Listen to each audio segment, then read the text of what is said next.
What's good, YouTube? It's your boy R Jizzle, and I'm back with another trucking video. So before we get into the video, I'm gonna be posting this video on my main channel, which is now my gaming channel. But what I'm gonna need you to do is go to the description box below and subscribe to my trucking channel. I just created a new trucking channel. This is where all the future trucking videos will be going. For now, I'm gonna continue to post on my main channel just so I make sure that everybody sees these videos about trucking and everybody is notified that I now have a trucking channel. So I need everybody to go ahead and subscribe over to my trucking channel. The link is in the description box below. So now that I got that out the way, let's go ahead and get into the video. Let's go. So first and foremost, I want to talk about how to get a dedicated lane with a box truck. And then I'm also talk about why it is so important that you get a dedicated lane in 2022 and beyond with the box truck. So there's multiple ways that you can get work with a box truck. You don't have to do a dedicated lane. You can easily go on the load board and run loads off the load board. You could easily do that. It's not really super easy as everybody makes it out to be, because you're literally fighting over the loads, but it is possible and you can run and make money doing that. But the best way to do it though is to get a dedicated lane, because now you're able to kind of project how much money you're going to be making in the next year and beyond. So you can start making and adjusting your business plan, or your in general, whether you have that business plan written out or you have it in your mind, you can adjust the business plan to kind of basically get an idea of how much money you're going to be making in the future. And that's one of the most important things to your business health. So one of the ways that you can get a dedicated lane, and this is how I did it, I actually used the load board to my advantage.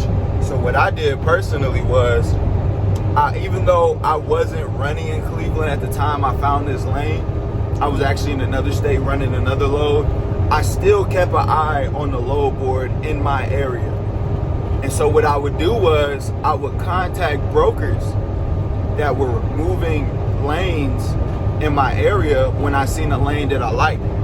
And even though I wasn't able to get the load that day, I still would let them know that I'm a local carrier and that I would like to work with them. And so I was able to develop a report. So I was able to book up a load further on down the line when I came back to the area, and I was able to start running a dedicated lane from there just to see how I liked it. And that immediately helped me get off the load board. Immediately helped me get off the load board. But that's not the only way that you can find a dedicated lane. That's just how I did it. Another way that you can find a dedicated lane is to contact, different furniture stores in your area. You can contact different warehouses in your area and let them know that you're a local carrier and that you would like to run freight for them. That's another way that works. I've also done that as well. I developed a few relationships with some furniture stores, some owners of furniture stores in my area, and I let them know that I was in the area. A couple of them have reached back out to me after the initial contact with them, but I already got this lane, so I'm not really looking for a dedicated lane at this point. Another way that you can get a dedicated lane is to reach out to carriers in your area. So this is where now you're starting to change your perspective of the industry. Instead of looking at other carriers as your competition, you could look at them as potential business partners and do a collaboration and let them know, look, if you have any dedicated lanes in your area and you want to contract those lanes out to me, I'll be willing to run them for you. And obviously they would get a cut off of that money because they're the ones that was able to provide that lane for you. Just like you would give the broker a cut, you would just be giving the cut to that carrier. So those are 3 ways that you can get a dedicated lane in box trucking.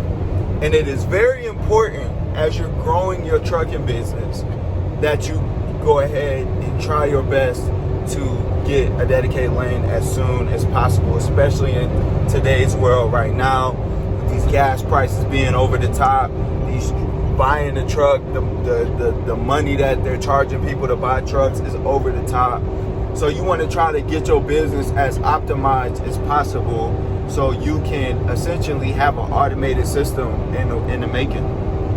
The quicker that you're able to automate your system to where you don't have to spend all day on the load board trying to book a load, and the sooner that you're able to know how much work you're going to have in the future, the quicker you're going to be able to grow that business. So I didn't want to make this video too long. I just wanted to really let you guys know that I have a trucking channel, and the link is in the description. This is a gaming channel now, so if you want to, if you're interested in video games and stuff like that, go ahead and stay tuned for that content. But if you're not so much interested in that, I'm gonna still be posting trucking videos to this channel for the near future. But in the future, all my trucking videos will be moving over to that channel. So go ahead and subscribe to that channel ASAP so you can get these banger videos that will put you on game with this trucking stuff. Your boy RJ is out. Deuces.